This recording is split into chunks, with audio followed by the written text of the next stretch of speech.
Olá, querido amigo, querida amiga, mais uma vez estamos juntos para começarmos este dia meditando na Palavra de Deus. A melhor coisa que nós podemos fazer é nos entregarmos à ação divina na nossa vida, para que Ele nos influencie, para que Ele nos dê forças, para enfrentarmos as dificuldades do dia a dia, os desafios que nós todos os dias estamos acostumados a enfrentar. Então, obrigado por sua companhia e também obrigado de coração por sua interação conosco ao compartilhar esse vídeo. Continue compartilhando, tá bom? Não se esqueça de se inscrever no canal, se caso ainda não se inscreveu.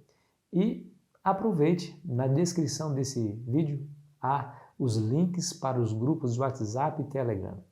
Então, lição fácil no Telegram e no WhatsApp. Quando você clica lá, você já entra para a comunidade, ali você recebe os videozinhos com a descrição, fica mais fácil de compartilhar, tá bom? Você compartilha o vídeo com uma descrição do vídeo, uma introdução, beleza? Vamos juntos, a redenção do exílio. Bom, querido amigo, querida amiga, deixa eu dizer uma coisa.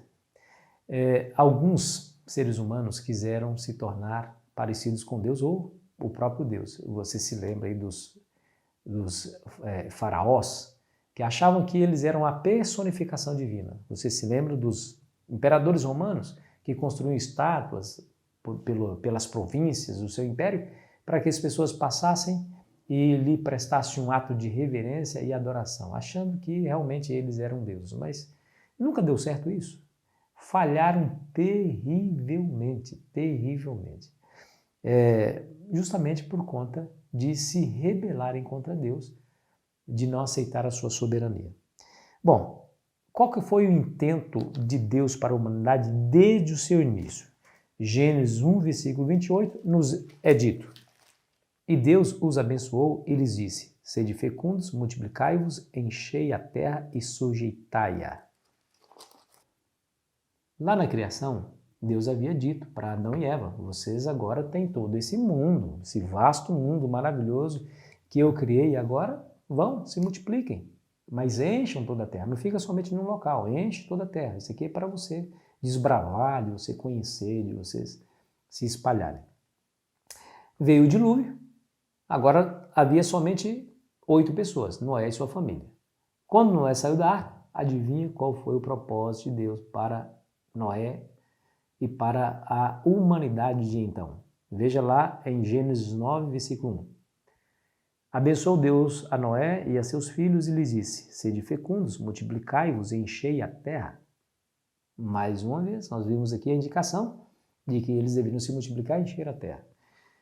Mas veja o que os construtores da torre desejaram. No capítulo 11, versículo 8 e 9. Disseram: Vinde, edifiquemos para nós uma cidade e uma torre, cujo topo chegue até os céus, e tornemos célebre o nosso nome, para que não sejamos espalhados por toda a terra.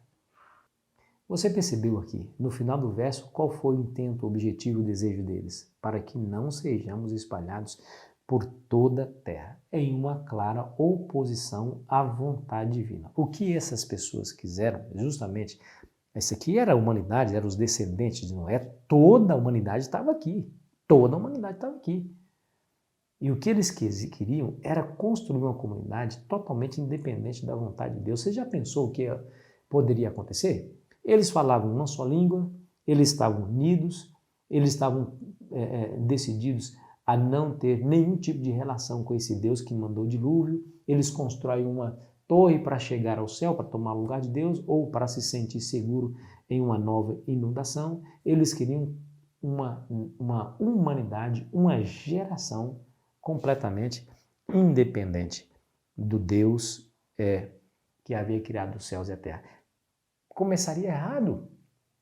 Olha só, começaria errado. Por isso Deus, então, desce e no capítulo 11, versículo 8 e 9 nos é dito: Desate o Senhor os dispersou dali para a superfície da terra e cessaram de edificar a cidade.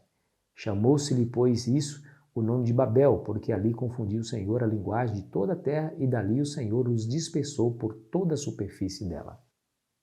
A ação direta de Deus foi exatamente colocar em xeque os planos daquele grupo e também para mostrar a sua soberania e supremacia ao dizer, eu não disse que vocês deveriam se espalhar, vocês não quiseram. Pois muito bem, vocês se espalharão conforme eu desejo. Claro que Deus poderia ter mandado um dilúvio matado todos eles, poderia, teria um raio do céu e queimasse completamente aquela geração, poderia também, mas não era esse o intento de Deus, porque Deus, mesmo o ser humano virando as costas para ele, ele deseja salvar o ser humano. Deus deseja que eles se arrependam, que eles voltem, porque ele ama de verdade. São seus filhos, suas criaturas.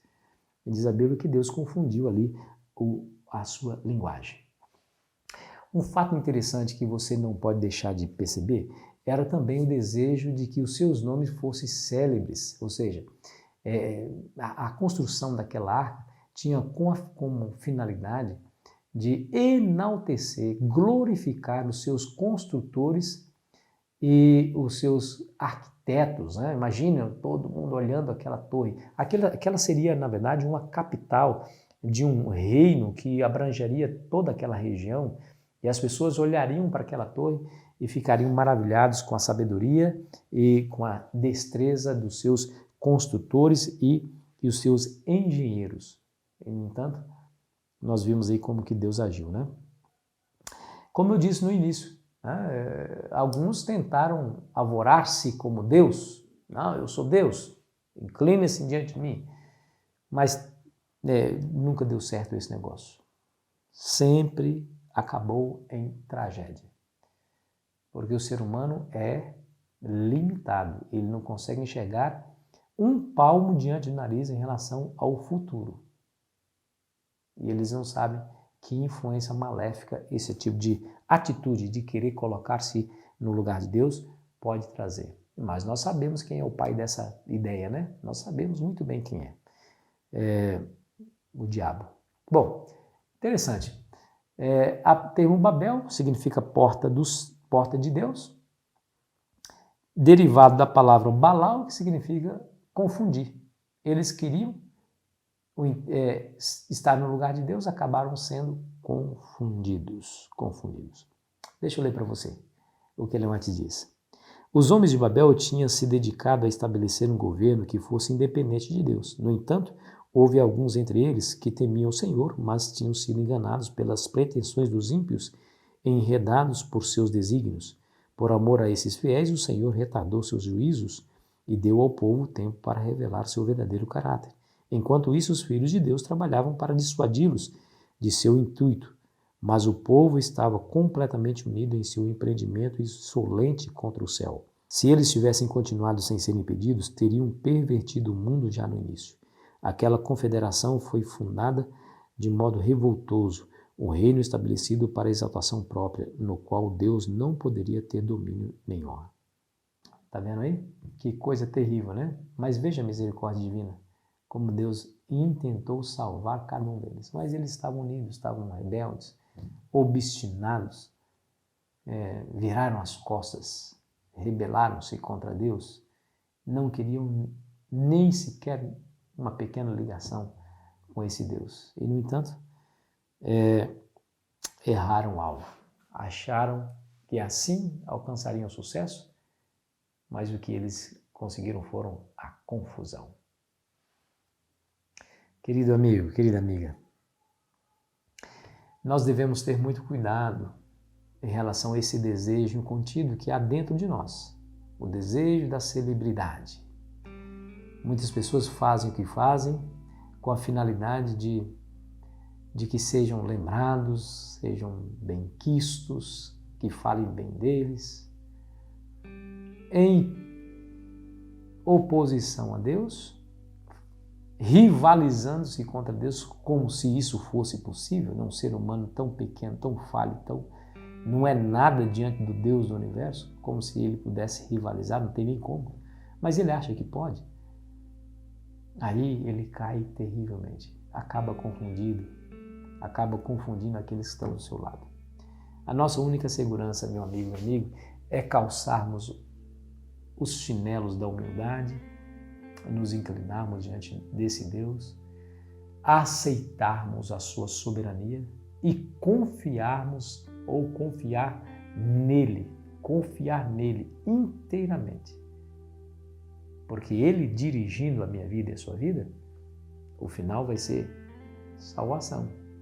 Você guiando a sua vida, sozinho, sem ele, vai ser confusão. Acredite.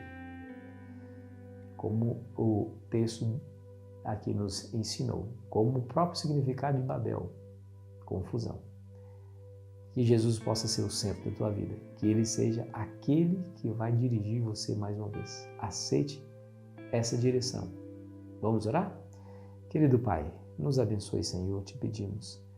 Que o Senhor nos dê discernimento, sabedoria, força moral e espiritual para deixar tudo nas tuas mãos, confiar em Ti, ainda que nós não tenhamos a noção do que vai acontecer. Confiando em Ti, nós estaremos no caminho da nossa segurança, por isso pedimos força para assim fazer. Em nome de Jesus pedimos e agradecemos. Amém.